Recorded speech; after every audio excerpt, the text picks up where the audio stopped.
সংলাপ নয়, নির্বাচন নিয়ে আওয়ামী লীগ নিতে পারে 5 পদক্ষেপ। আওয়ামী লীগ বিএনপির সঙ্গে কোনো ধরনের সংলাপে যাবে না। বিএনপি নির্বাচনে আসবে কি আসবে না সেটি বিএনপির নিজস্ব বিষয়। এই ব্যাপারে কোনো আন্তর্জাতিক চাপের কাছে আওয়ামী লীগ নতি স্বীকার করবে না। আওয়ামী লীগের নীতি নির্ধারক মহলে এই সিদ্ধান্ত নেওয়া হয়েছে। তবে আগামী জাতীয় সংসদ নির্বাচন যেন সকলের কাছে গ্রহণযোগ্য হয়, অবাধ, সুষ্ঠু ও নিরপেক্ষ হয় এবং বিএনপি যে দাবি করছে সেই দাবি যে ভুল তা প্রমাণের জন্য নির্বাচনের আগে আওয়ামী লীগ একাধিক পদক্ষেপ গ্রহণ করতে পারে। এইরকম অন্তত 5টি পদক্ষেপের কথা শোনা যাচ্ছে। আগামী 9 নভেম্বর আওয়ামী লীগ সভাপতি প্রধানমন্ত্রী শেখ হাসিনা আওয়ামী লীগের কার্যনির্বাহী কমিটির বৈঠক ডেকেছেন। এই বৈঠকে এ নিয়ে বিস্তারিত আলোচনা হতে পারে বলে বিভিন্ন দায়িত্বশীল সূত্রগুলো নিশ্চিত করেছে। এই নির্বাচন যদি শেষ পর্যন্ত বিএনপি না আসে তাহলে নির্বাচনকে উৎসব মুখর, অংশগ্রহণমূলক করার জন্য আওয়ামী লীগ বেশ কিছু স্বপ্রণোদিত পদক্ষেপ গ্রহণ করার কথা ভাবছে। তার মধ্যে রয়েছে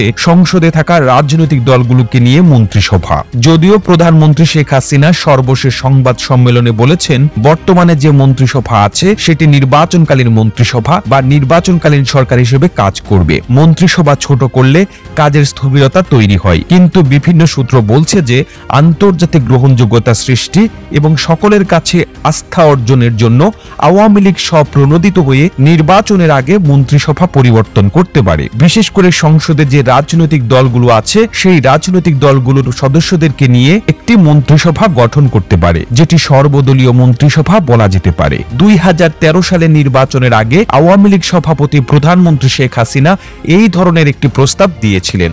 যদিও বিএনপি প্রস্তাব গ্রহণ করেনি। বিএনপি প্রস্তাব গ্রহণ না করার সত্ত্বেও অন্যান্য রাজনৈতিক দলগুলোকে নিয়ে 2013 সালে একটি সর্বদলীয় মন্ত্রিসভা গঠিত হয়েছিল।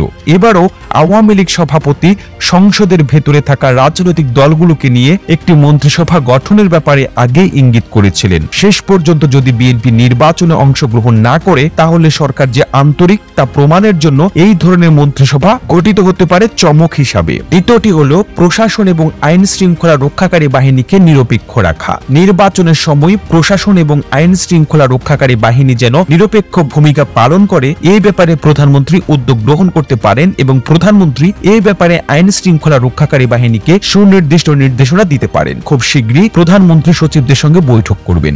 সেখানেও তিনি অবাধ, সুষ্ঠু ও নিরপেক্ষভাবে নির্বাচনের দায়িত্ব পালন করার জন্য প্রশাসনের কর্মকর্তাদেরকে নির্দেশ দেবেন। আর আইন শৃঙ্খলা রক্ষাকারী বাহিনীর কাছে এই ধরনের বার্তা ইতিমধ্যেই পৌঁছে দেওয়া হয়েছে। তৃতীয়টি হলো নির্বাচনে কোনো কারচুপি নয়। আওয়ামী লীগ সভাপতি বারবার বলছেন এইবার নির্বাচন অবাধ, সুষ্ঠু ও নিরপেক্ষ হবে। আওয়ামী লীগ আগামী নির্বাচন একটি আকর্ষণীয় এবং সুষ্ঠু এবং প্রতিদ্বন্দ্বিতামূলক নির্বাচন হিসাবে উপস্থাপন করতে চায়। আন্তর্জাতিক বিশ্বকে প্রমাণ করতে চায় যে বিএনপি আসলে একটি সন্ত্রাসী সংগঠন, তারা গণতান্ত্রিক নয়। বিএনপি নির্বাচনে অংশগ্রহণ না করে ভুল করেছে। আর নির্বাচন বিএনপিকে ছাড়াও অবাধ, সুষ্ঠু এবং অংশগ্রহণমূলক হয়েছে। আওয়ামী লীগের বিভিন্ন মহল থেকে বলা হচ্ছে যে নির্বাচনের জন্য কোন রকম কারচুপি না হয় সেটা নিশ্চিত করার জন্য সব ধরনের ব্যবস্থা গ্রহণ করা হবে। চতুর্থটি হলো প্রচুর স্বতন্ত্র প্রার্থী থাকবে। এইবার নির্বাচনে কোনো আসনে যেন বিনা প্রতিদ্বন্দ্বিতায় কেউ নির্বাচিত না হয় সেজন্য পদক্ষেপ নেওয়া হবে। শেষ পর্যন্ত যদি বিএনপি